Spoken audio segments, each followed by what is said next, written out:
Welcome. Thank you so much for being here. Today we are tackling 2 kitchen projects, canning dry beans and making bran flakes from scratch. Starting the night before our project day, I'm soaking the beans in the vessels they'll be canned in. This time I'm using pint jars and black beans.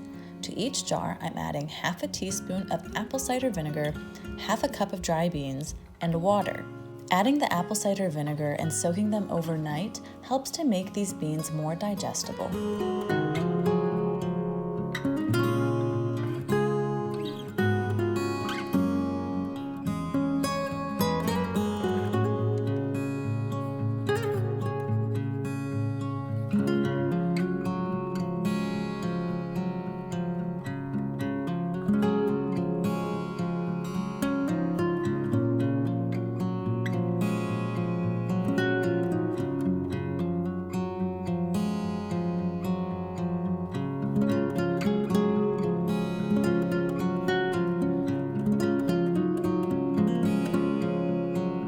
Once these beans have soaked overnight, drain the liquid, rinse once, and fill again with fresh filtered water. Then, take a ruler to measure 1 inch of headspace from the rim of the jar, adding and removing water as necessary.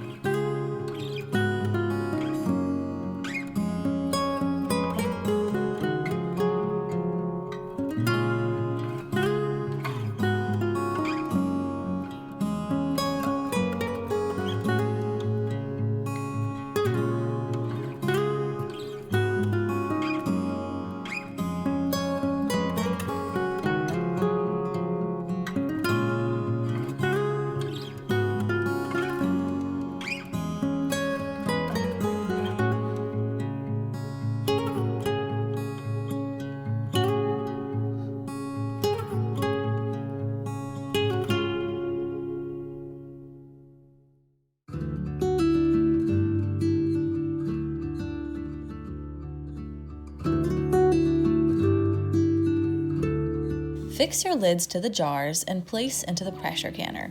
Don't worry about sterilizing the lids, as that will happen during the processing, since they will be canned under pressure for more than 10 minutes.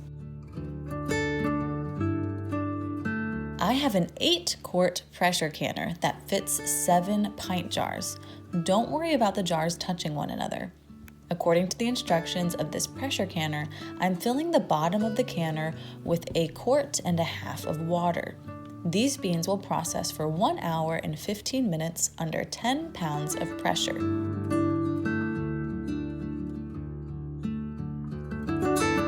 It is vital to let the canner reduce pressure naturally. I left it alone for a few hours after taking it off the heat.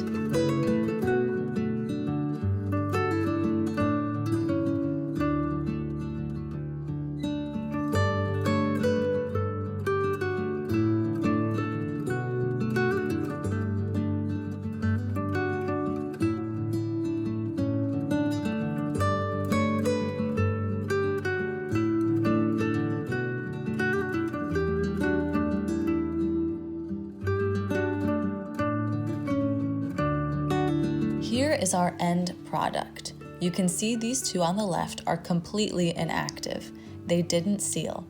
But I knew going into this project that might happen because I couldn't completely identify the canning lids that hadn't been used before. So I'm assuming the 2 that didn't seal were canning lids that had been used before.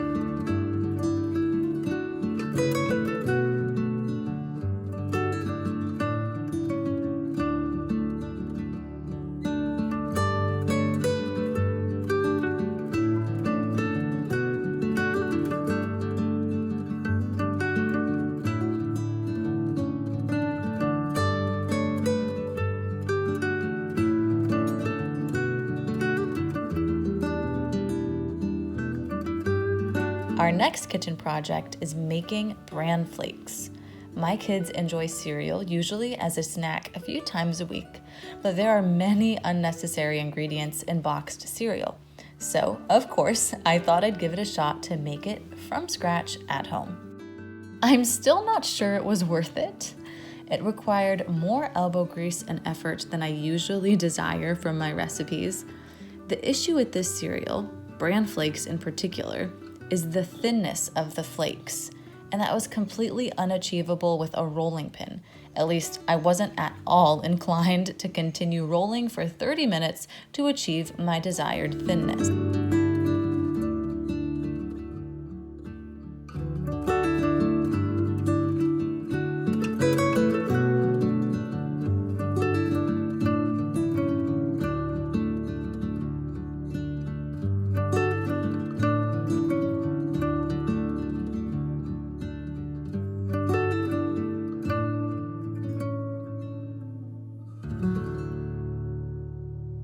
Then I remembered my manual pasta maker. This definitely made the process more enjoyable, but only slightly less labor intensive.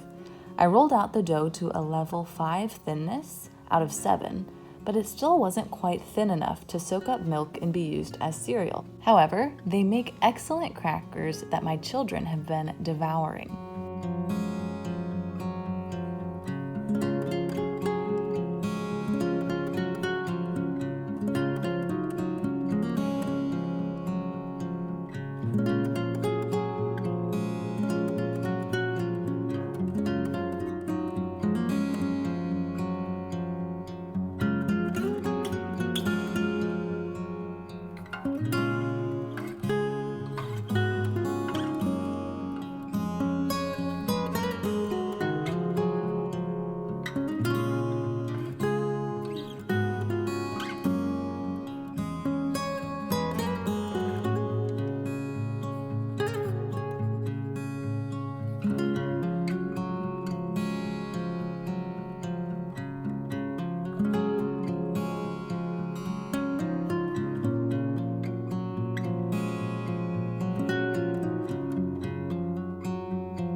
The rolling pin dough was just uneatable, too hard to chew and not crispy or flaky. The pasta maker dough was nicely crunchy, but more cracker than cereal. Here's a comparison of the thinness I was able to achieve with the rolling pin versus the pasta maker. If I did this again, I would try to work up to the thinnest level of my pasta maker at level 7 instead of stopping at level 5.